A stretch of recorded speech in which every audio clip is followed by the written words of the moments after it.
I sensed it before I could admit it. Something was off the night her laughter didn't reach her eyes. At dinner, she gave me a small delayed chuckle at one of my jokes. Empty, detached, the kind of sound you make when your mind is somewhere far away.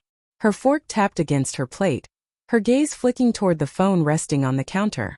I told myself it was stress, maybe exhaustion from work, but the silence between us wasn't the same silence I had always known. It was heavier, thicker, filled with something unsaid. The signs had been there for weeks. Late-night showers she never used to take, hushed messages she quickly locked away, the subtle tilt of her phone when I walked into the room. Every red flag I smothered under the blanket of trust because that's what love does. It blinds. But blindness has its limit. The truth revealed itself on a night when she fell asleep with her phone unlocked beside her. I stared at it glowing on the nightstand, my heart hammering against my ribs, my hand trembling as I reached for it. I told myself not to look, that trust was sacred, but I broke it anyway. What I found shattered me. Conversations filled with laughter that wasn't mine. Confessions typed in the hours I lay awake alone, waiting for her. And then the pictures, images I once thought were for me alone, now sent to someone else. The sting was so sharp it felt like fire burning behind my eyes. My hand shook so violently I nearly dropped the phone. I wanted to wake her, to scream, to demand why. Instead, I sat there in silence, staring at the woman I had built a life with.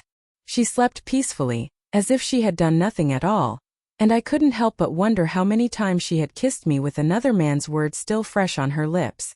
The next morning I wore a mask. She poured my coffee, kissed my cheek, and asked me about my plans for the day as though her betrayal wasn't still clinging to her skin. I smiled. I answered. I left for work. But inside I was already preparing the ending. I became an investigator in my own home.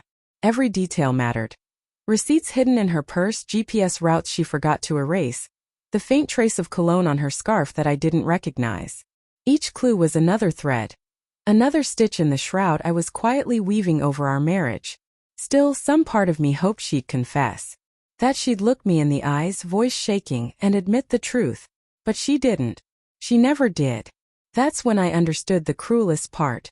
She wasn't regretful enough to stop, only careful enough to hide. So I waited. I let her think I was blind. And then one rainy Saturday I finally stripped the illusion away.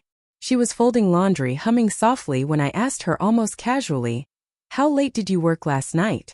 Her hands froze mid-fold. "Late," she said too quickly. "You know how things have been." I nodded. "Strange. Your car's GPS shows you were at the Marriott." The color drained from her face.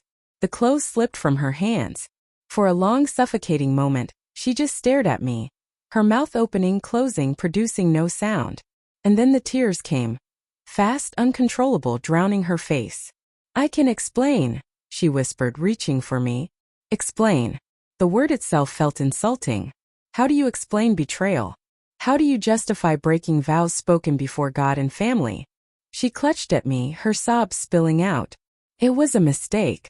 I didn't mean for it to happen. I was lonely. You were always working. He made me feel alive again." Alive. The irony almost made me laugh. She thought she found life in another man, all while draining the life out of me with each lie. I looked at her then, really looked at her. The woman I had loved, sacrificed for, defended, trusted beyond reason. And for the first time there was nothing left inside me. No rage, no love, just an empty void where it used to be. "You don't need to explain," I said quietly, stepping out of her reach.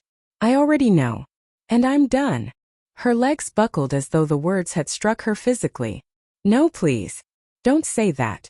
Don't throw us away. I'll do anything. Just don't leave me." But I had already left, in spirit, the night I found those messages.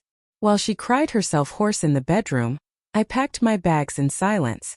Outside, the rain drummed steadily against the windows, sounding like the pulse of an ending I had long seen coming. She trailed me from room to room, begging, bargaining, desperate.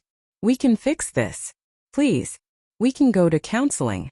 At the doorway, suitcase in hand, I turned back one last time. Her face was raw from tears. Her voice cracked under the weight of desperation. "No," I told her, calm as stone. "Because the man who trusted you doesn't exist anymore. You killed him the moment you chose someone else. All that's left is a stranger walking away." Her sobs filled the house as I stepped out into the storm, the cold rain cleansing me of the last trace of her touch. People say betrayal is about anger, about vengeance. They're wrong.